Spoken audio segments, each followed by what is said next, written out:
Hi, hello, and welcome to my video. Today, I will be talking about the beginnings of Indian writings in English, which cannot be explained without the mention of Bengal Renaissance. The same topic will be covered in Malayalam tomorrow. Let me also mention that related videos will be made into playlists. Since this video is the first of its kind, as and when a related video is made, the link of the playlist will be updated in the description. Let me also mention that it is a vast topic and I have covered only the major points related to this. Now let us move on to the topic. The first work to be written in English by an Indian was a translation. It was an essay, Accounts of the Jains, collected from a priest of this sect at Madgeri. It was translated to English by Boria, who was an assistant to Colonel Colin Mackenzie, the first Surveyor General of India. This was somewhere in mid 18th century. After that, in 1794, a Patna-born recruit of the East India Company by the name of Dean Muhammad published an original writing after converting to Christianity and emigrating to Ireland. It was sort of his autobiography.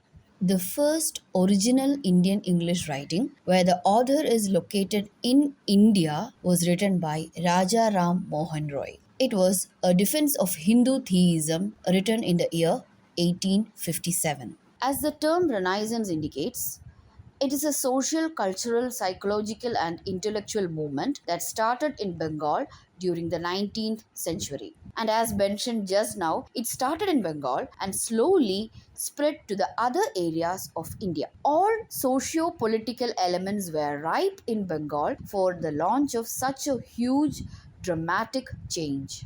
Its spirit and momentum was unstoppable and also the need of the time. And that is why the rest of India reciprocated in kind. It was a long and radical phenomenon. Brahma Samaj by Rajaram Mohan Roy and Hindu College founded by many including him and where the inspirational teacher Henry Louis Vivian de Rosio once taught gave a huge push and momentum to this Renaissance that started in Bengal. A group of radical students evolved in the Hindu college in Kolkata who were brilliant in their own fields and connected by their mutual love for discussion sessions led by their favorite teacher, De Rosio. They became collectively known as the Bengali freethinkers and were also called Derosians. Raja Ram Mohan Roy was basically a social reformer who used his pen to bring forth or at least initiate the cleansing of society. His works were mostly philosophical, informational, and journalistic.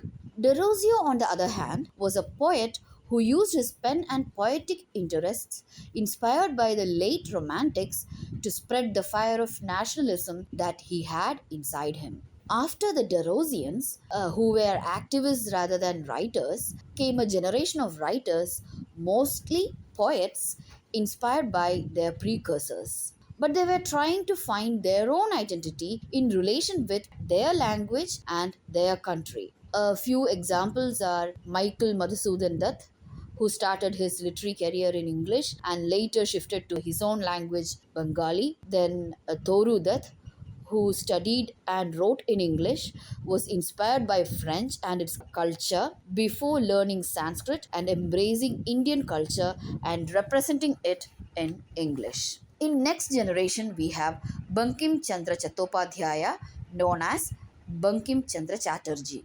It was he who wrote the first Indian English novel, Raj Mohan's Wife, and it was his only English novel. He is known for his Bengali novels.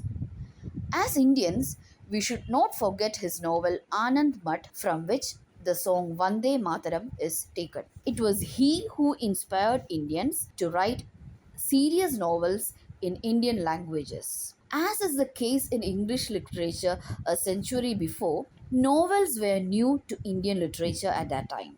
Later came writers like Tagore and Aurobindo. However, it was the three pillars of Indian novel who popularized English novels in India. The big trio are Mulk Raja Anand, R.K. Narayan, and Raja Rao. However, there is one thing to be noted, especially here: the readers. In 19th century, English educated Indians were not that many. Though the number increased in the next century and English contributed to the spread of spirit of nationalism, the same nationalistic spirit discouraged the language of our oppressors. As far as English readers are concerned, when works written by established native writers are available, they refuse to accept those by non native writers. To get a work published by a foreign publisher, introduction by an established native writer was necessary. It was W.B. Yeats who introduced Tagore to English readers. E.M. Forster introduced Mulkraj Anand, Graham Greene introduced R.K. Narayan, etc. As time passed, this discrimination gradually changed, and many more writers enriched Indian literatures in English language. The names that were discussed in this video are some of the pioneers who set forth to break the barriers of languages. On that note, we have come to a close. Your suggestions and opinions are always welcome. Please like my video if you found it helpful. Subscribe and click on the bell icon for more of my videos. Thank you.